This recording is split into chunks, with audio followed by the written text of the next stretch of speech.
One TV special report.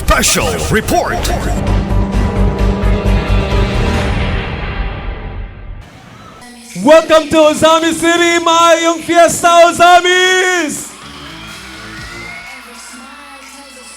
Just for an information for everyone, naamang yun tayo mga tapad, no?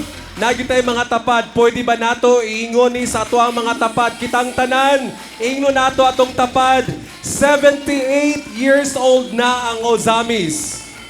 Yes! Happy 78th year as a charter city.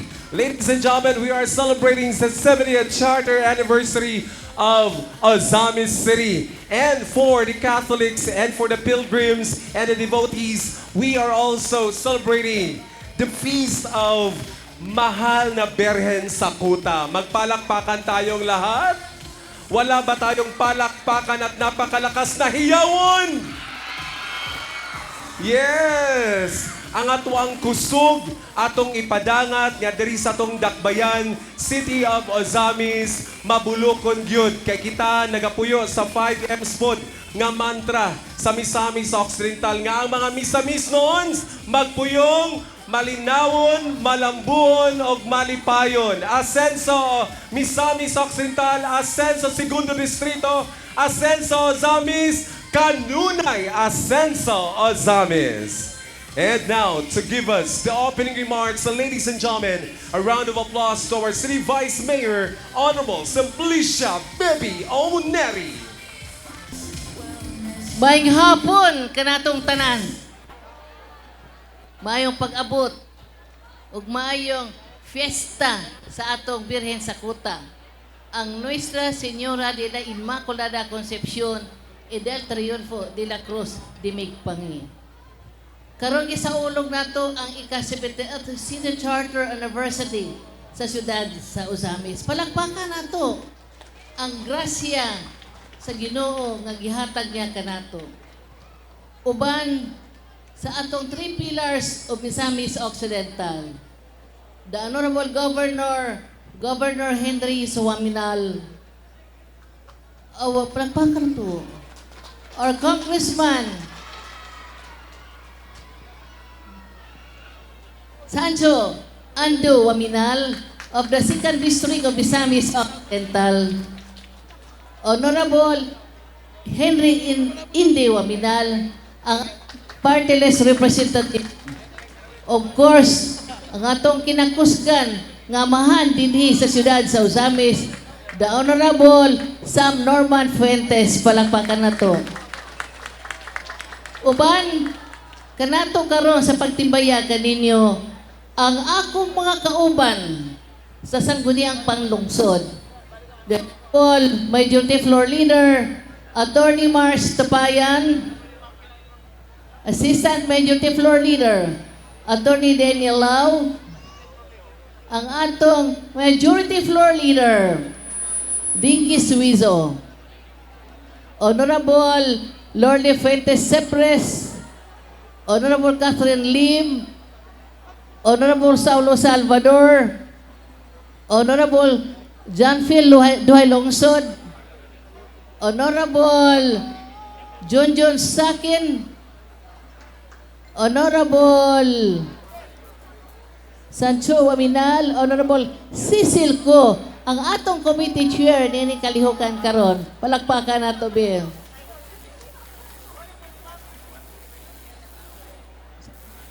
Honorable Archie Romero.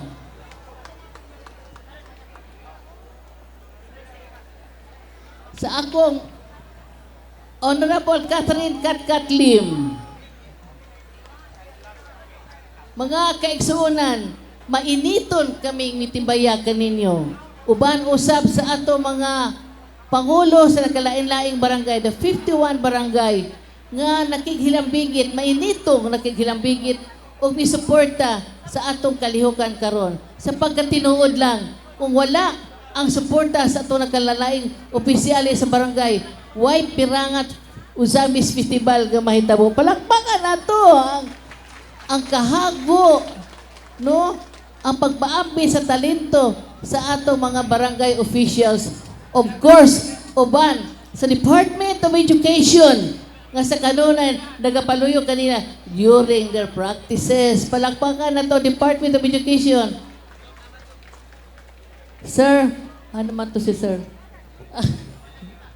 Salamat kayo, Sir. Salamat kayo sa imong pagpaluyo kanato sa mga kalihukan.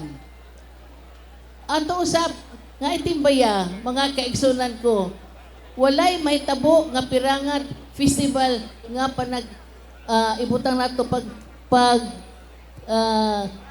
kaning ibutang nato para sambunot karon sa ilang mga talento kung wala ang atong panel of judges. We would like to recognize the presence ni Ma'am Leia Apal. Ma'am, salamat kasi mo presensya. Mr. Zamer Balasi, Mr. Jason Cahote, Miss Geraldine Cabusas, ug ingon man ang chairman sa panel of judges, Mr. Pauris Laroy.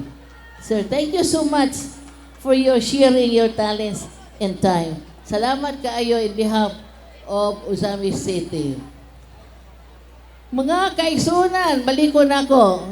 Dili madugay na few minutes from now, we will be witnessing the different performances of the 51 barangay who will be competing this afternoon. Whoever is the winner will automatically maoy mo presentar ka nato dito sa hawanan sa Saguniang Panlalawigan. Magpasalamat kita sa atong halangdon nga governor who are really working hard for us, supporting the Ozamis City, and of course with the support of the two congressmen, Honorable Ando Waminal and Honorable Indy Waminal. Salamat kanatong tanan nga niya karon diri nakigiusa nining atong panag sa ani atong pirangat Ozamis Festival. Balikon ako, salamat sa atong mga barangay chairman. Ani karon palakpakan na to be. They are in full force. Oh, salamat kaayo kay kung wala ka mo no, wala gyud tay mahimo karon panagsambunot nining atong pirangat festival. And of course, we would like to recognize the beauties in front of you. Bago lang ikurunahan nato ang atong Miss Ozamis City. Salamat. Og again and again, thank you so much for your active participation. Ladies and gentlemen, once again, good afternoon. And that is from our City Vice Mayor, Honorable Simplicia Oneri. Daghan kayong salamat, Vice. Pakpakan nato si Vice Mayor Baby Neri. Come on. O sa Miss Nons and Miss Nons. All right. So, welcome na tangtanan. Here we go. And now, ladies and gentlemen, days ago, one of our activities is the Essay Writing and Oratorical Contest 2026, participated in by 25 schools. Definitely, we got 25 contestants. And the grand champion during this Essay Writing and Oratorical Contest 2026 will now give his piece. A round of applause, ladies and gentlemen, representing Ozamis City National High School, the grand champion of the Essay Writing and Oratorical Contest 2026, 3D Angeles C. Centino. Nakatulala akong nabighani sa namumulaklak na dila ng isang mananalumpati nung minsang nasaksihan ko ang isang paligsahan sa aming baryo. Sa huling parte ng kanyang inihandang piyesa, tumatak ang kanyang sinabing, "Sama-sama ang buong nayon sa pagpapalaki ng bata." Napahinto ako at napaisip, papaano nga ba nahuhubog ng isang nayon ang kinabukasan ng isang bata? Magandang araw sa lahat. Lubos kong pinasasalamatan ng inyong pagdalo sa pagtitipong ito. At maraming salamat din sa mga naging inspirasyon ko sa pagsulat ng aking talumpati. Ayon sa pagtatala ng Philippine Statistics Authority, halos 78% o mahigit kumulang 78,000 mga mamamayan sa lungsod ng Ozamis ang Romano Katoliko. Sa napakahabang panahon, kilala ang nasabing lungsod bilang isa sa mga haligi ng pandaigdigang pananampalataya. Ang pananampalatayang ito ay pinagtibay ng ating minamahal na Nuestra Señora de la Inmaculada Concepcion y del Triunfo de la Cruz de Migpangi o ang Birhen ng Kota. Sa bawat dilubyong dumaraan, pinangangalagaan tayo ng pananggalang at pagmamahal ng isang inang mapagkalinga at mapagpalaya. Kaya naman, sa taong ito, pinagkatiwalaan ng Archdiocese of Ozamis na maging tahanan ng taunang retreat at ika-132nd Plenary Assembly ng Catholic Bishops' Conference of the Philippines, isang pambansang pagtitipon ng mga obispo upang magnilay, manalangin at pag-usapan ang mga suliraning kinakaharap ng simbahan at ng sambayanan. Isang kaparal para sa buong Archdiocese ng Ozamis sapagkat ipinapakita nitong kinikilala ang ating paglilingkod sa Diyos at sa bayan. Dagdag pa rito, noong ika-8 ng Hulyo lamang, idinaos ang makasaysayang Episcopal Coronation ng Birhen ng Kota sa Metropolitan Cathedral of the Immaculate Conception. Sinisimbolo ng regalyang ito ang katatagan ng pananampalatayang Ozamis noon na hindi kailanman natinag sa pagbabago ng panahon. Tunay nga na ang ating pananampalataya ay nakaukit na sa mga pader ng kasaysayang Ozamis noon. Sa katunayan, kahit ngayon, sa ating taunang pagdiriwang ng Perangat Festival, nakikita sa mga galaw at mga sayaw ang kulturang nagmula pa sa ating kanunuan. Kulturang nagtatali sa ating mga diwa, ilang siglo na ang nakararaan. Gayunpaman, ang tunay na pananampalatayang dapat na ipagmalaki ay nasusukat sa kung papaano nito pinasisiklab ang ating pakikibaka at pakikipagkapwa-tao. Patuloy itong pinatutunayan ng Administrasyong Asenso sa pangunguna ni City Mayor Sam Fuentes, kung saan pinapakita ang tunay na kahulugan ng pagiging leader. Sa sektor ng pangkalusugan, mayroon silang free hospitalization at burial assistance program na nagbibigay ginhawa sa mga pamilyang nangangailangan. Sa edukasyon, nariyan pa rin ang One Family, One Professional program na naglalayong makapagbinhi ng kahit isang profesional mula sa bawat pamilya. Ayon kay Governor Henry Waminal, our goal is for you to graduate, become professionals, secure jobs, provide an income for your families, contribute to the GDP of Ozamis City and our province. Ngayon, mas may pagpapatuloy pa ang pagpapaigting ng mga programang ito dahil sa walang sawang pagtatrabaho ni Misamis Occidental 2nd District Congressman Ando Waminal at ni Asenso Pinoy Party List Representative Indy Waminal sa Kamara. Nakatutuwang isipin na mayroon pa talagang mga lider na mas pinipiling unahin ang kapakanan ng kanilang nasasakupan at hindi ang sariling interes. At sa aking pagbabalik tanaw sa katagang minsang tumatak sa aking isipan, mas malinaw ko nang nauunawaan ang kahulugan nito. Sa pagtutulungan ng simbahan at ng pamahalaan para sa mamamayan, nabubuo ang isang lungsod na hindi lamang umuunlad, kundi nagmamalasakit. Sabay-sabay nating silipin ang biyayang dala ng Silahis at ipagmalaki ang natatanging pag-usbong at pag-asenso ng Ozamis. Kanunay para sa Ginoo, kanunay asenso. Maraming salamat at mabuhay tayong lahat.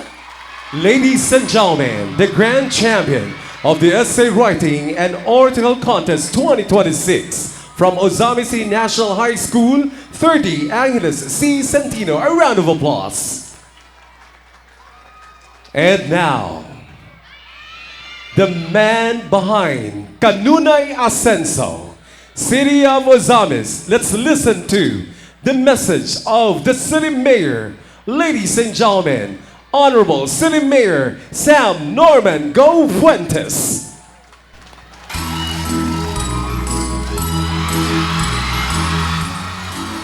Please take your seats. Thank you, Sir Pede. Welcome to Ozamis City. Where history... Allow me first to give our acknowledgement to the father of our province, Governor Attorney Henry Sibilia Waminal, to our second district representative, Congressman Sancho Fernando Waminal, our Asenso Pinoy Party List representative, Congressman Attorney Henry Indy Waminal Jr., to Vice Mayor Simplicia Bebe Neri, ang sangguniang panglungsod Osamis City, please stand to be acknowledged. Thank you. The Board of Judges, thank you, Your Honors. The participating schools and their respective contingents, festival organizers and partners, especially ang kawani sa kagawaran ng edukasyon headed here by SDS Junicio Liwagon, punong barangays who are also competing, please stand to be recognized.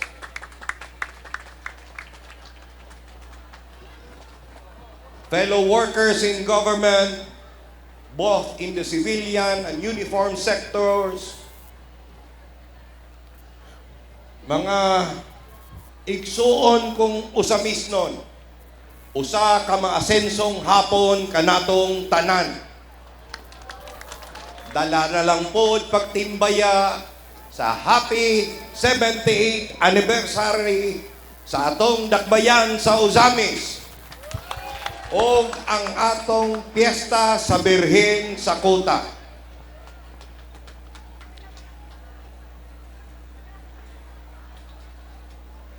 It is with great joy that I welcome you all today for this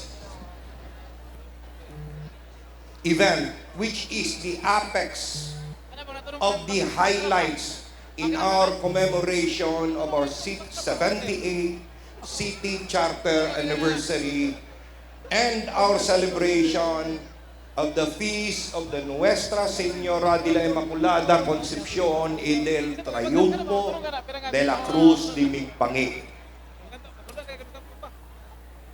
Pirangat, which is a Subanen term, as we all know, means in Cebuano or Visaya as, or means in English as progress or advancement.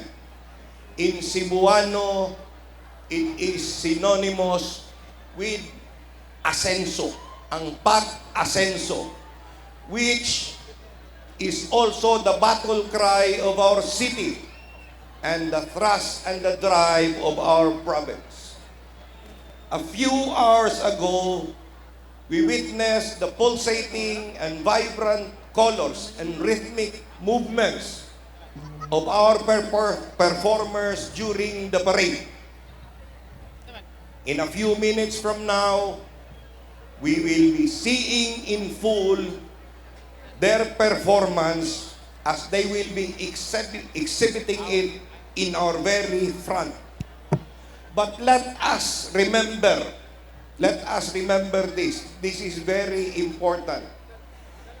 Every hand gesture that they make, each step in cadence, every beat of drum, every utterances that they will be making, the very fabric and color of their costumes,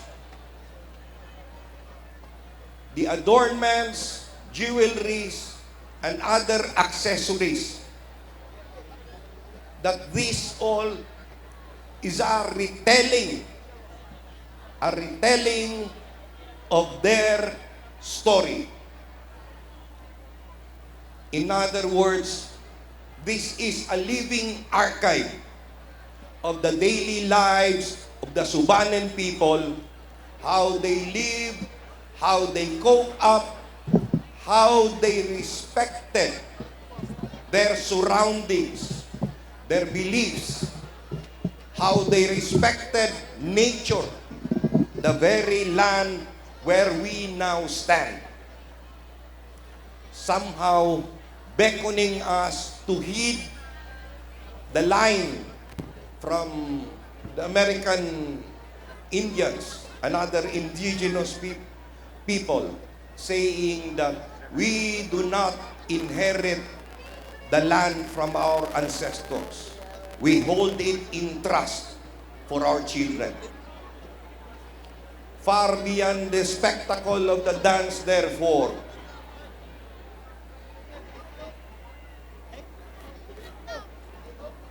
it is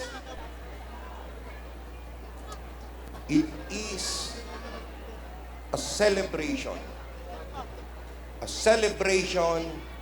of our unity as one in history, one in culture, one in identity. As we celebrate today's journey, we also honor our visionary leaders whose singular commitment has transformed Ozamis to where it is now. Our deepest appreciation and high regard to our Governor, Attorney Henry Waminal, whose steadfast leadership and unwavering support has continued to bring impactful development not only to our city but to the whole province. Our profound gratitude also to former city mayors, Congressman Ando Waminal and Congressman Indy Waminal, who all together, their idealism established the strong foundation of the Asenso brand of service. The three pillars: unwavering commitment to responsive governance, infrastructure development, education, healthcare, tourism, livelihood, and social services, lay the groundwork for a sustainable and strong growth,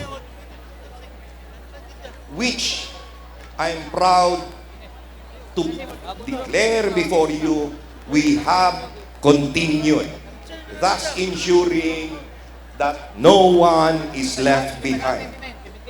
To our participating contingents, especially to the performers, the choreographers, the trainers, the teachers, the faculties,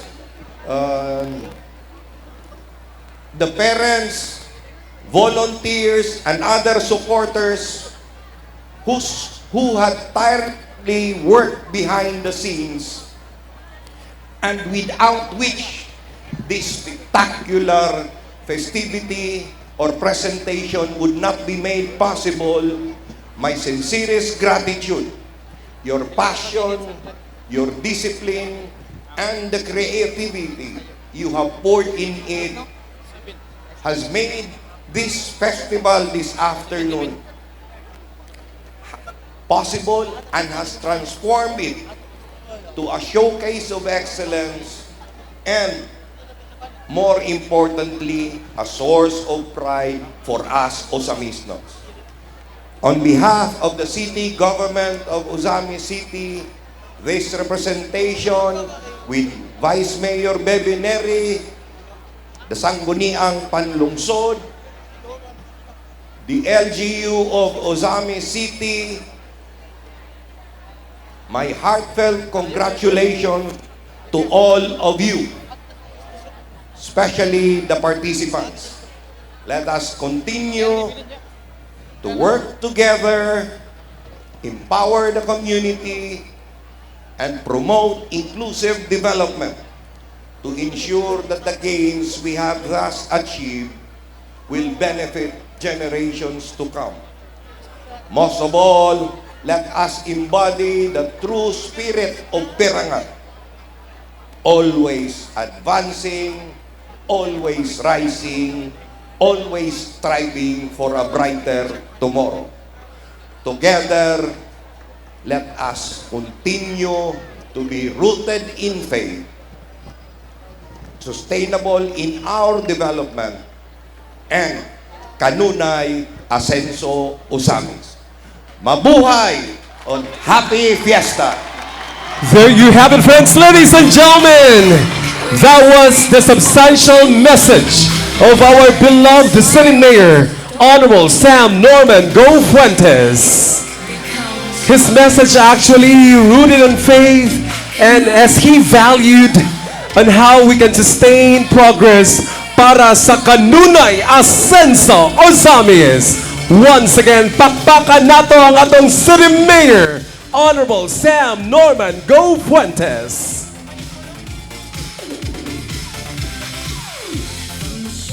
And while we're listening to the message of our City Mayor, iyag yung gitagaan og value ang tanan gyud pod nga nag-participate today. Pakpakan nato ang atuang kaugalingon. Gi-welcome ta ganina sa atong City Vice Mayor og kana gitagaan pod og value more and more sa atuang halang dun pod nga Mayor. With that, pakpakan nato atong kaugalingon. Come on! Daghan kayong salamat to the officials of our dear city of Ozamis, for giving so much a value of the Ozamisans para kanunay asenso Ozamis. And now, ladies and gentlemen, the judges are set here, and so we're also thinking about how they'll be rating all our contingents. Ladies and gentlemen, it's about time for us to meet our judges. And of course, knowing the criteria for judging. To do this, a round of applause for the City Councilor and the Chair on Committee on Education, Honorable Cecil Yu Ko. Good afternoon, everyone. The Pirangat Ozamis Festival is a Subanan culture-based show expressing Subanan rituals in form of dance, music, and movement. So today, it is my honor to present to you the 5 judges for this annual event. Our first judge is a public servant, tourism and cultural development advocate. She earned her Bachelor of Arts in Mass Communication from New Era University, pursued a master's degree in environmental management at Miriam College, completed the academic requirements for a master's of public administration at Bukidnon State University. She served the municipality of Pangantucan in various capacities, including as being tourism officer for 9 years and received a Pinnacle Award for Best Tourism Officer in the region in 2019. This is an award from Lumagwasen, Ilantungan, Manobo, Apo, Labao for cultural preservation through her work in government education, tourism, and cultural advocacy. She continues to encourage young people and communities to celebrate their identity, talents, and heritage.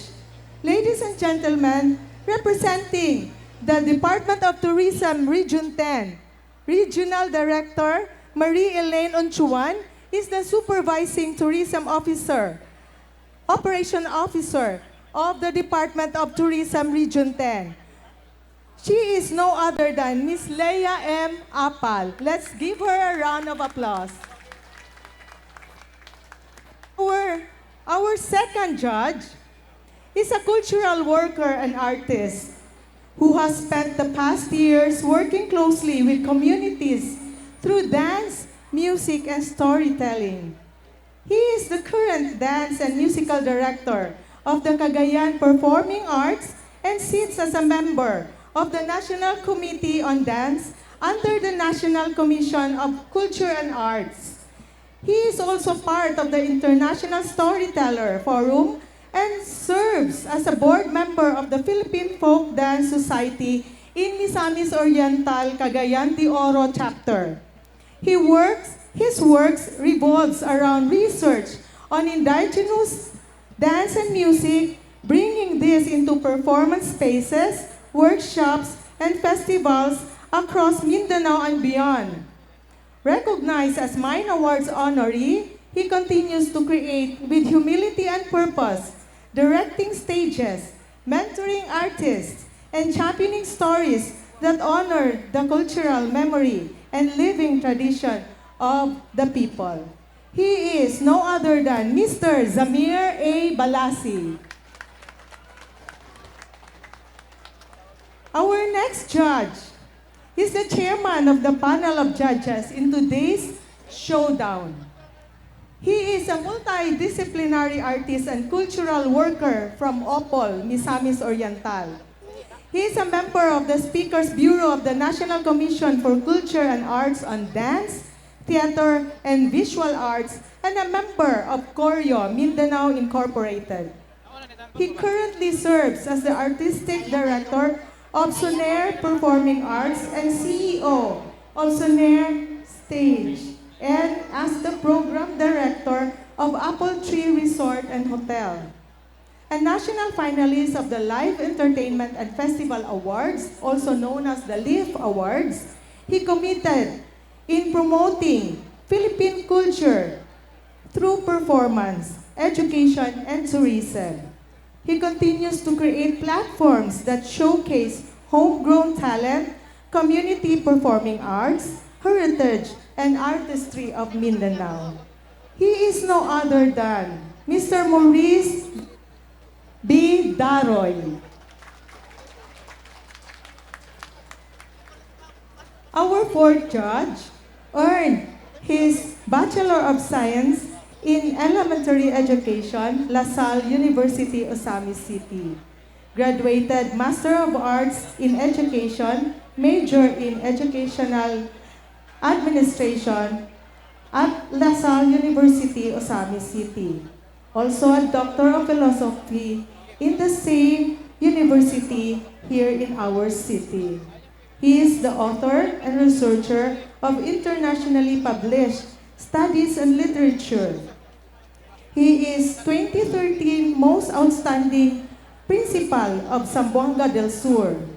Also a finalist in Region 9 Vinta Awards for Most Outstanding Public Schools District Supervisor in 2024.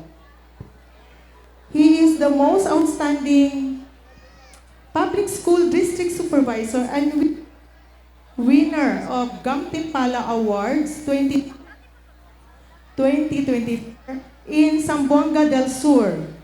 Advocate of Culture and Arts in Subanen. Presently assigned as the Public Schools District Supervisor in the District of Ramon Magsaysay, Zamboanga del Sur. Let's welcome Mr. Jason C. Cajote. Our fifth judge is a dancer and choreographer. She was former teacher of Aurora National High School and department head of grade 11. She is to arts and design and was the event organizer of Bandang Festival 2020. Presently focusing on Subanen, Moro, and Christian cultures. A coordinator of Megayon Festival in the municipality of Aurora, Zamboanga del Sur. She is also an event organizer of Sayaw Pasalamat during the parochial fiesta of San Isidro Labrador Parish. She is currently connected with the municipality of Aurora, Zamboanga del Sur as tourism staff. Let's give a round of applause to Miss Geraldine Cabosas. Represented Mr. I'm so sorry. And he is presently connected with the municipality of Aurora as tourism staff. So ladies and gentlemen, here are the criteria for judging in the Perangat Festival Showdown. Creativity and artistry is 15%. Performance, 15%. Concept, 20%. Props, 10%. Costume, 20%. Musicality is 20%, with a total of 100%. So other than Perangat Festival Showdown, we also had a contest on the Perangat Osamis Festival Queen. The criteria for judging are concept, choreography, and performance in street dancing, 30%. Gracefulness and mastery, 20%. Beauty, poise, and costume is 25%. Personality, 15%. Overall impact, 10%, with a total of 100%. And for the last contest, the Perangat Osamis Street Dancing, the criteria for judging are choreography, 40%, execution, 30%, musicality, 20%, costume, 10%, with an overall total of 100%. Good luck, everyone, and good afternoon. Thank you so much. There you have it, friends, ladies and gentlemen. City Councilor Honorable Cecil Huayco reading to us the Board of Judges and the reading of criteria. And let the competition begin! We are rooting for the best in costume, the best in musicality, the best in street dancing, Perangat Osamis Festival Queen winners, and the Perangat Osamis Festival Showdown winners. A total of 8 contingents. And we would like to tell this to the different contingents. This will be the flow.